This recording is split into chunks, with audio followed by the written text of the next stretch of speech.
Welcome बच्चों। आज जो हमारा टॉपिक है वो है ब्लड, रुधिर के ऊपर हमारा टॉपिक है।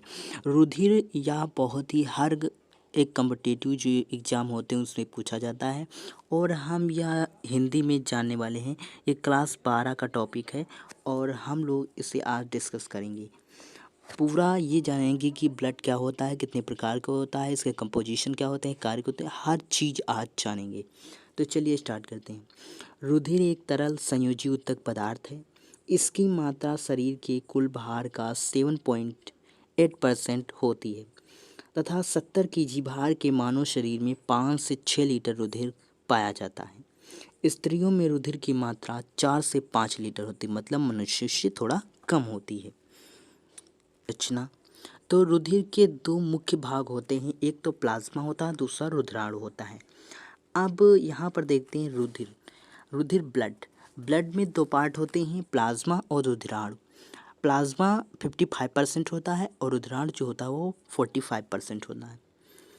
अब बात करते हैं रुधिराणु। तो रुधिराणु के 3 पार्ट होते हैं, कौन कौन सी? आरबीसी, डब्ल्यूबीसी और प्लेटलेट्स। जिसे हिंदी में क्या कहते हैं? एर्थ्रोसाइट्स, ल्यूकोसाइट्स, थ्रोम्बोसाइट्स। लाल रुधिराणु को आरबीसी या एर्थ्रोसाइट्स, श्वेत रुधिराणु को ल्यूकोसाइट्स या डब्ल्यूबीसी और रुधिर प्लेटलेट्स को थ्रोम्बोसाइट या प्लेटलेट्स कहते हैं। अब बात करते हैं डब्ल्यूबीसी कितने प्रकार की होती है।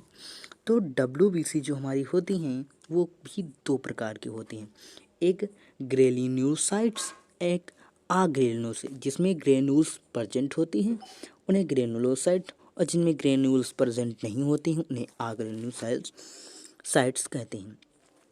अब जो ग्रेन्युलोसाइट्स हैं तो वो कितने प्रकार की होती हैं? 3 प्रकार की होती हैं, एसिडोफिल्स, बेसोफिल्स, न्यूट्रोफिल्स। तो और जो अग्रेनुलोसाइट्स होती हैं वो 2 प्रकार के होते हैं, लिम्फोसाइट्स एंड मोनोसाइट। तो होल ऑफ डब्ल्यूबीसी कितने प्रकार की हो गई? 5 प्रकार की हो गई। अब बात करते हैं प्लाज्मा जो होता है रुधिर का लगभग 55 से 60% भाग बनाता है। इसमें 90 से 92 जल तथा शेष मात्रा 8% प्रोटीन, शर्करा, वसा तथा अकार्बनिक लवणों की होती हैं। अब बात करते हैं रुधिराणु। कार्प्यूसेल्स।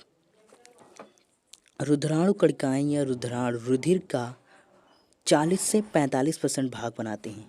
रुधिराणु 3 प्रकार के होते हैं, रेड ब्लड सेल्स और वाइट ब्लड सेल्स और प्लेटलेट। मनुष्य और सभी स्तनधारियों के आरबीसीज गोल, तस्तरीनुमा तथा दोनों ओर से चिपके हुए या अवतल होते हैं।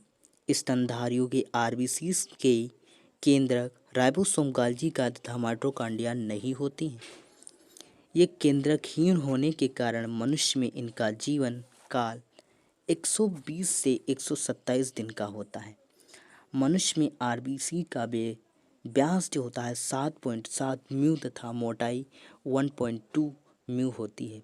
इसमें हीमोग्लोबिन पाया जाता है जो O2 वाहक का कार्य करता है तथा श्वसन की क्रिया में महत्वपूर्ण योगदान करता है। इसी कारण इसको श्वसन रंजक भी कहते हैं। लाल रुधिराणुओं का विनाश स्प्लीन या प्लीहा में होता है। हमारी आरबीसीज होती हैं वो कहाँ पर ख़त्म होती हैं? स्प्लीन में। और कहाँ पर बनती है? बोन मैरो मतलब अस्थि मज्जा। अब बात करते हैं श्वेत रुधिराणु, वाइट ब्लड सेल्स। ये लाल रुधिराणुओं की अपेक्षा बड़े केंद्रक की संख्या में बहुत कम।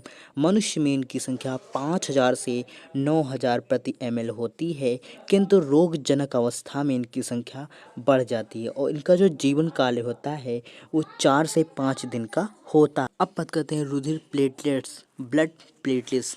ये केवल स्तनधारियों के शरीर रुधिर में मिलते हैं। हमारे शरीर में इसका कार्य रुधिर का थक्का बनाना होता है। हमारे शरीर में इनकी संख्या लगभग 2.5 लाख प्रति ml होती है। चोट या घाव पर क्षतिग्रस्त रुधिर वाहिनी से जैसे ही रुधिर प्लेटलेट्स निकलकर वायु के संपर्क में आती है, टूटकर रुधिर के जमने में सहायता करती है। अगर ये ना हो तो हमारी जो शरीर का ब्लड है वो क्लॉट नहीं होगा। मतलब कि अगर कहीं कट लग जाता है और वो खून बहता ही रहेगा, उसको हीमोफीलिया हो जाएगा, उसको ब्लीडर रोग कहते हैं। तो इसीलिए ये यह काम करता है, थक्का जमाने का काम करता है। तो आशा है कि आपको वीडियो पसंद आई होगी, तो लाइक, चैनल को सब्सक्राइब जरूर कीजिएगा। मिलते हैं अगले नेट